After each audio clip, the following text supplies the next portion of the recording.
তাহলে একদিকে আমি অনুযোগ জানাচ্ছি, একদিকে আমি কৃতজ্ঞতা জানাচ্ছি, একদিকে অভিযোগ জানাচ্ছি। আসলে আমি কি বলতে চাইছি? হ্যাঁ, তাহলে ওয়েলকাম টু মাই চ্যানেল। সবাই ভালো আছেন নিশ্চয়ই? আমি আবার চলে আসলাম আমার আরেকটা নতুন ভিডিওর সাথে। যারা আমার চ্যানেলে নতুন, তারা ভালো লাগলে চ্যানেলটাকে সাবস্ক্রাইব করে নেবেন। আর সঙ্গে ভালো লাগলে লাইক, কমেন্টস আর শেয়ার করবেন। হ্যাঁ, আমি এখন এসেছি আমাদের গ্রেট বাদরের কথা বলতে।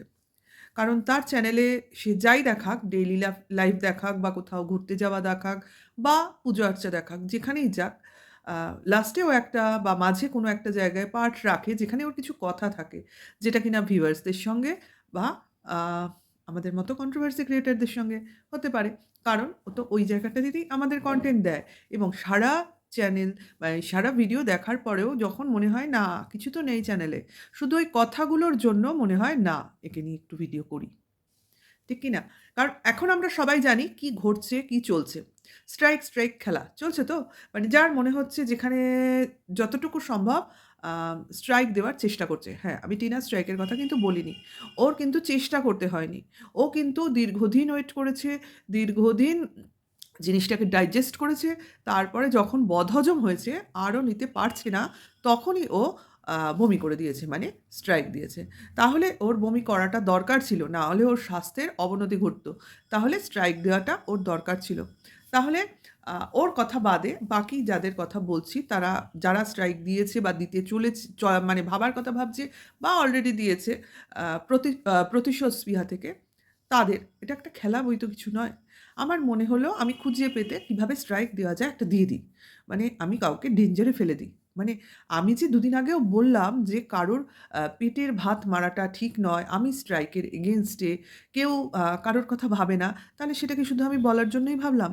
আরে আমি যে কাজের জন্য লোকের নিন্দে করলাম, সেই কাজটাই আমি করে নিলাম কেন? কেন? এই কেন প্রশ্নের উত্তরটা দেবে কে? তো সাধের ভাই কুলাঙ্গার, আমাদের এন্টারটেইনমেন্ট তাকে স্ট্রাইক দিয়েছে একেবারে প্রতিপক্ষ, প্রতিপক্ষের মূল। তাহলে সে যখন স্ট্রাইক দিয়েছে আমার বলার মুখটা বন্ধ করে দিয়েছে। কারণ আমাকে তো ভালো থাকতে হবে। আমি তো ওই ভাষায় কথা বলতে পারব না। ওই যে ভাষায় কথা বললে লোকজন একেবারে তাকে নোংরা থেকে নোংরাতর একটা ধারণা করে নিতে পারবে। তাই না? কত রকম গল্প, কত রকম সুন্দর ভাষায় বর্ণিত হতো, সেইগুলো তো আর বলা হচ্ছে না, না? কাজেই সেখানে তো আমার মাথা খারাপ হবেই। আমার সঙ্গে আমার এখনকার দিদি, তারও মাথা খারাপ হয়ে গেছে। এটা কি করে হলো? তাহলে এখন সব দায়িত্ব আমাদের ওপর এসে পড়বে। মানে আমাদের এখন পুরোটা করতে হবে, যেখানে আমার কোনোই সময় নেই। আমি বিভিন্ন কাজে ব্যস্ত রয়েছি। মানে ব্যস্ততা দেখাচ্ছি। আরে ভিডিও করলে, কন্ট্রোভার্সি করলে তার একটা খাটনি আছে তো। তার জন্য আমি সবসময়ই কন্ট্রোভার্সি করতে বসে কে বলুন তো তার ফ্যামিলিকে দেখায়? আমি কন্ট্রোভার্সি করছি। আমি এখানে মেইন। আমি আমার ফ্যামিলি মেম্বারকে কেন দেখাবো? আমার ফ্যামিলি মেম্বার এখানে আসবে কেন? হোয়াই? কারণ আমি তো একা কন্ট্রোভার্সির সঙ্গে যুক্ত। আদার্স লোককে দেখানো মানে তাকেও এখানে জড়িয়ে ফেলা। তাহলে আমি কেন দেখাবো? আমার কথাই কি যথেষ্ট নয়? আমার ফ্যামিলি মেম্বার্স দিয়ে আমার ভিউয়ার্সদের কী লাভ? যখন আমি ব্লগিং করব বা ব্লগিং চ্যানেল খুলব সেটা আলাদা বা মিনি ব্লগের মধ্যে শর্টসের মধ্যে ২-১ বার চলে আসে সেটা অন্য জিনিস। কিন্তু কন্ট্রোভার্সি করছি ক্যামেরার সামনে, আমি আমাকে না দেখিয়ে, আমার কথা না শুনিয়ে আমি লোকের কথা বলতে যাব? এটা কি হচ্ছে? এটা কি মিক্সড চ্যানেল হয়ে যাচ্ছে। ভাগ্যিস মনিটাইজেশনটা হয়ে গেছিল।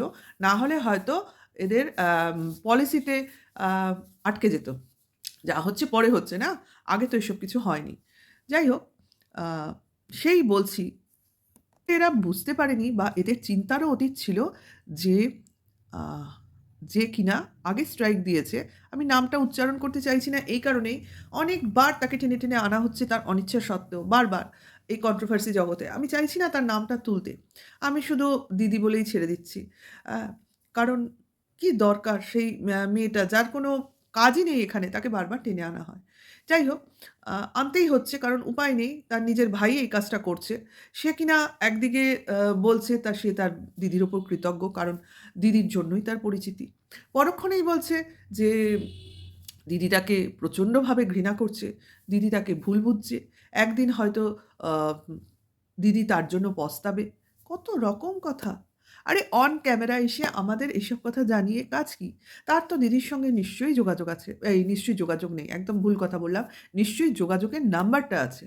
থাকা উচিত। যখন দিদি, দিদি করছে, তাহলে তার মাধ্যমে যদি কিছু বলার থাকে, যদি কিছু শোনার থাকে, তাহলে তারা প্রাইভেটলি জিনিসটা মিটিয়ে নিক বা আলোচনা করুক। তা তো হয় না। এর কোনো জিনিসটাই প্রাইভেট নেই।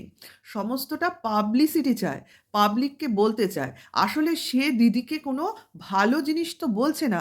সে এমনভাবে বলছে নিজেকে বেচারা প্রমাণ করতে, ভালো প্রমাণ করতে এবং আম নিরপরাধ প্রমাণ করতে চাইছে। আর দিদিকে এমনভাবে প্রেজেন্ট করতে চাইছে যেন দিদির মতো স্বার্থপর কেউ নেই। দিদিকে নিয়ে এবার তোমরা কন্ট্রোভার্সি ক্রিয়েটররা ভিডিও নামাও। আমার দিদির নামে যা খুশি তাই বলো। এই জিনিসটা ও আগেও করেছে। এই জিনিসটা ও আগেও করেছে।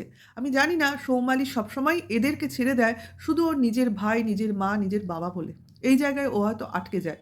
সেই জন্য ও বারবারই ওইটুকু কৃতজ্ঞতা বোধ ওর মধ্যে রেখে দেয়, না এরা আমার জন্মসূত্রে এদের সঙ্গে আমি জড়িয়ে রয়েছি। আর সত্যিকারে এটা ওর সৌভাগ্য না দুর্ভাগ্য আমি বলতে পারি না। কারণ এর কারণেই ওকে বারবার কন্ট্রোভার্সিতে আসতে হয়। যে ফ্যামিলির সঙ্গে ও জুড়ে রয়েছে সেই ফ্যামিলি চায় ওকে কন্ট্রোভার্সিতে টেনে আনতে। কারণ এরা জানে এদের সেভাবে কোনো পরিচিতি নেই।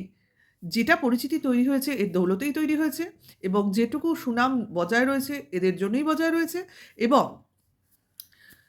যে সুনামটা প্রায় যেতে বসেছে তখনই এদের দিদির কথা মনে হয়। যেন দিদি এসে শ্রীকৃষ্ণের মতো একে এই মানে এই মানে কি বলে ওটাকে? চোরাবালি থেকে টেনে তুলবে। আরে চোরাবালিতে একবার যখন ফেঁসে গেছিস তাহলে আর কোনোদিনও কি উঠতে পারবি? সেইরকম বাঁচানোর মতো কেউ নেই। আরও চারপাশে যারা আছে আরও বেশি করে ওতে ধাক্কা দিয়ে দিচ্ছে এবং এটা তো পতনের শুরু। পতনের শেষটা আমরা সবাই দেখতে পাবো। কারণ পতনের আওয়াজ হয় না, পতনের কোনো বাজনা নেই। সেটা শুধু সময় মানুষকে বলে দেয়, না এইটা এই সময় হচ্ছে, এইটা এই সময় হবে, এটা ঘটবেই। কারণ সব অপরাধেরই কিন্তু একটা শাস্তি আছে। হ্যাঁ, এখনও বলতে ভুলছে না যে, "আমার কাছে অনেক প্রমাণ আছে। এখনও আমি আমার মুখ খুলিনি। আমি যেগুলো আস্তে বলব। আমি মোটেও স্বার্থপর নই। আমি সবকিছু বলব।" আর কি বলবে? যে থানায় গিয়ে, যে কোর্টে গিয়ে কোনো কিছু বলতে পারল না, যে কেসটা মিটমাটি করতে পারল না, তার কাছে আর কি প্রমাণ আছে? সে কি এখনও প্রমাণ দেওয়ার অপেক্ষায় বসে আছে? কাদের দেবে? আমাদের? আমরা কি কোর্টের, আদালতের কেউ লোকজন? আমাদের প্রমাণ দিয়ে কি হবে? মানে ও চাইছে এই কন্ট্রোভার্সি ওয়ার্ল্ডে ওই ওর কন্ট্রোভার্সিটা জিয়ে থাকুক। মানে এটার জন্যই তো ভিউ আসছে। এটা যদি না হয়, ও যদি ওইটুকু কনটেন্ট ওই ২ মিনিট ৫ মিনিটের জন্য যে কথাগুলো বলে ওগুলো না দেয়, তাহলে ওর ভিডিও কে দেখতে যাবে বলুন তো? কিছু লোক যাবে, যারা অন্ধভক্ত যাবে। ডে টু ডে লাইভ দেখতে চেষ্টা করবে। কিন্তু যখন দেখবে আর কন্ট্রোভার্সি হচ্ছে না, ও এইরকম কথা বলছে না, তখন কিন্তু আস্তে কমে আসবে। এটাই নিয়ম, এটাই হবে। কিন্তু ও তো এটাকে ছাড়ছে না। আমরাও ওয়েট করছি ডিভোর্সটা অবধি। তারপরে ও কনটেন্ট দিক কি না দিক আমাদের জানার দরকার নেই। আমাদের দুটো জিনিস দরকার। একটা হলো ডিভোর্স আর একটা হচ্ছে কৃষাণু। ব্যাস। এই দুটো জিনিস যেদিন মিটে যাবে সেদিনকে আমাদের বাদরের চ্যানেল দেখা বন্ধ। আমি ওইখানেই স্টপ করে দেবো। আর আমি দেখবই না। আর কোনো ঝামেলাই নেই। ওকে দেখে আমার অ্যাকচুয়ালি কোনো লাভ হবে না। কারণ যেটুকু আ বলে সেটুকু না বললে নয়। ওইজন্য আমার ওকে এনে বলতে লাগে। কারণ এই ধরনের একটা স্বার্থপর মেন্টালিটির ছেলে ওআইটির জগতে এত সুন্দরভাবে বিচরণ করছে, সঙ্গে সত্যি করে মায়েদের নামে বলা খুবই আম পাপের জিনিস। কিন্তু তার মাও এখানে সমান অপরাধে দোষী। কারণ মার প্রশ্রয়ে, মার শিক্ষাতেই এই স্বার্থপর ছেলেটা তৈরি হয়েছে।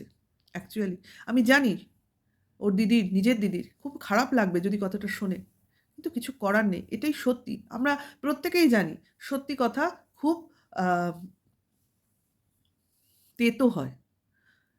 যেটা কিনা সব লোক পছন্দ করে না। সত্যি সবাই নিতে পারে না।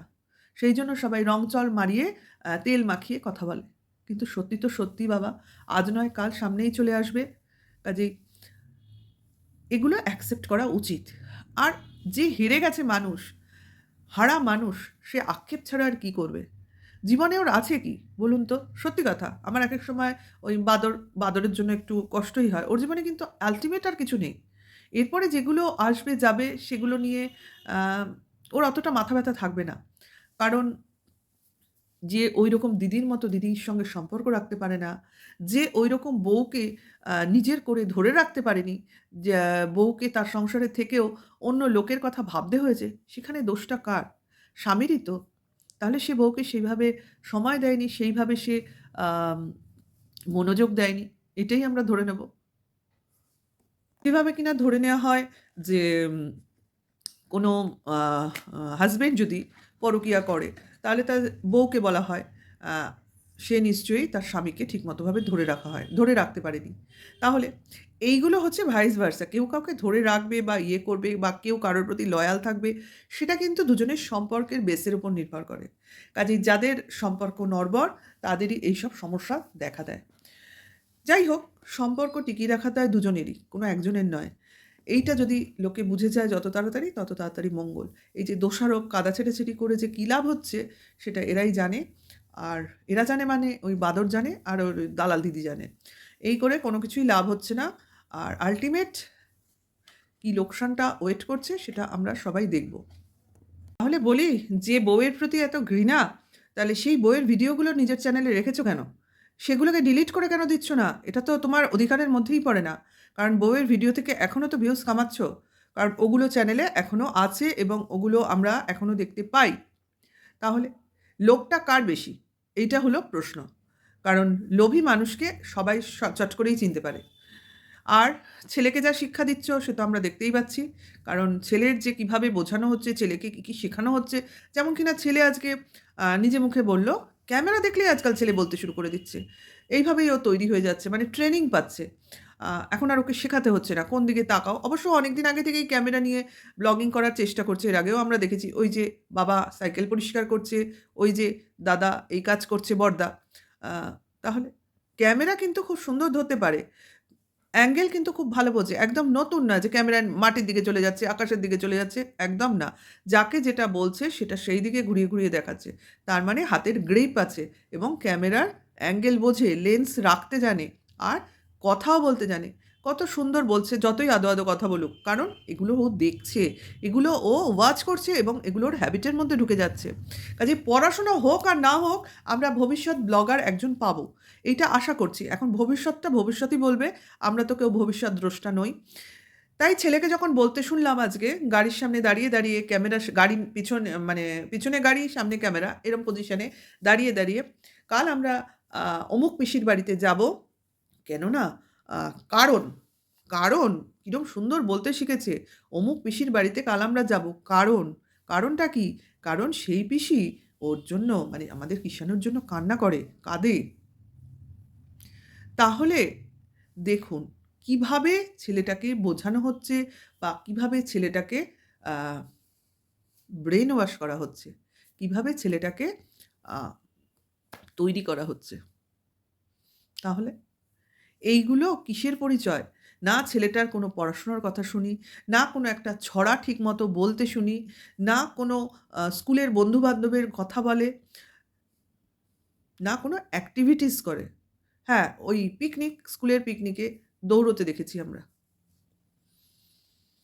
যাই হোক, বয়স কম, শেখার দিন এখনো পড়ে আছে। এটা ওর দোষের মধ্যে পড়ে না।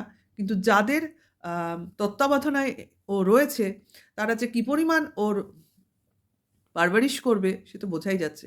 যারা নিজের ছেলেকেই ঠিকমতো বড় করতে পারেনি, আর সেই ছেলে কি করে তার নিজের ছেলেকে বড় করবে সে তো ভগবানই জানে। সবই ভগবানের হাতে, ভগবানের ইচ্ছা, ভগবান জানে কি করবে।